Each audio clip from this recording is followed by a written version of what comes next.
The first story that I learned of was from a young woman from our community.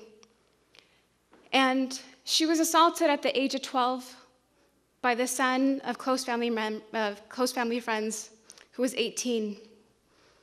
They were staying at their house for a few days.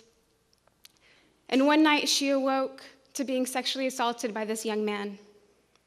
It was the most terrifying and confusing incident that she had ever experienced in her life.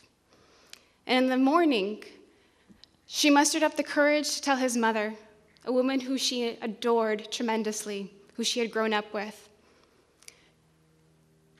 And immediately after she told her what happened, this woman turned on her in anger and immediately blamed her. She told her, "This is what happens to girls like you, girls who are too playful." In her mid-20s, she even decided to go to a trusted and prominent imam in her community. So she went to him and she told him of the sexual assault and how she still was haunted by it, how she still struggled.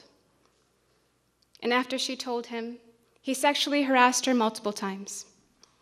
I know this story so well, so intimately, because this was my story. And through these experiences, I learned what it was like to be shamed and blamed, to be silenced, to feel powerless, to feel isolated and alone. And I also learned what it felt like to feel the intense fear and numbness that comes with losing hope and interest in pursuing life itself. And by no means am I alone.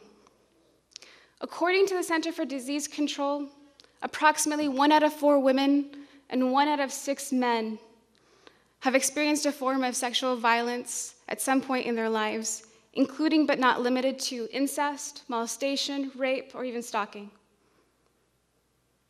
What that means right now in this room is that if it's not you, it's someone sitting next to you. And yet, when survivors come forward, we call them liars. And we also shame them and blame them.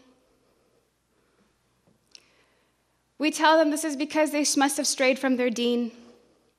We tell them to stop causing chaos and disruption in our communities. We tell them to move on, to get over it. That we have bigger issues to deal with. And when we do this, we create an environment comfortable for perpetrators to keep perpetrating. And it wasn't until I started sharing my own story that I also came to know just how many survivors there were within our Muslim community, amongst our Muslim leaders, community members. And I also came to know and to have the certainty when walking into a room like this that there have already been people in this room who have whispered in their hearts, in their chests, the words, "Me too." And the survivors I speak of within our communities include women who were assaulted despite the hijabs they wore, the jilbabs they wore, or even the niqabs they wore. Or women who were sexually abused by the very mahrams, the family protectors who were meant to protect them from harm. These are also boys, young men, who were raped by their Quran teachers, or molested by an uncle, or even a neighbor. The heart of the matter is that what truly makes us unsafe is the illusion of safety that we've created, and we've built this illusion with our silence. The silencing of survivors, the silence of those who know better, and the silence we've created around the perpetrators. The silence at its very core is the absence of compassion. And a compassionate and just response also means that we hold perpetrators accountable.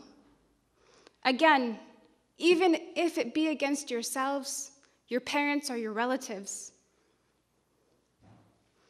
This also means even if it be against your own institutions, your community leaders. It is an act of compassion for the survivors, and an act of compassion to the community by preventing further harm. It's even an act of compassion to the perpetrators by keeping him or her from continuing their transgressions, from continuing their harming of others, because when one commits a harm to another, they commit a harm against themselves.